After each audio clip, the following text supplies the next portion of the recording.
చాలా మంది తగ్గింపు ఉంటే వారే నిజమైన భక్తులు.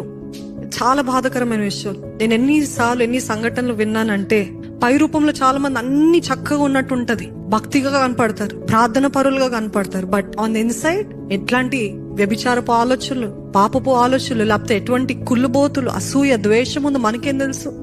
అందుకనే do not judge a person by how they look or how they talk. Maybe they are more right with God than you. కాబట్టి నిజంగా తీర్పు తీర్చడం మన పని కాదండి. ఈ రోజు చాలా మంది ఫాల్స్ హ్యూమిలిటీ చూపిస్తారు. అయ్యో మీరంటే ఎంత గొప్పలండి, మాకంటే ఏముందండి. వారికి తెలుసు వాళ్ళు ఎంత స్థితిలో ఉన్నారు. ఒకవేళ నిజంగా వినయంతో, సాత్వికంతో చెప్తుంటే ఓకే, కానీ మీ స్థితి మీరు ఎరిగి, కానీ బయట నేను ఏదో తగ్గింపుతోటి ఉన్నాను అని చూపించుకోవడం ఎంత మాత్రం సరికాదండి. ఉన్న పాటును ఉండండి, ఉన్నట్టుగా ఉండండి. Don't have to put on something for somebody else. Don't have to show off. Don't have to act like a hypocrite, acting for people's approvals, acting for fame, acting for గుర్తింపు కోసం. దేవుడికి నచ్చదండి.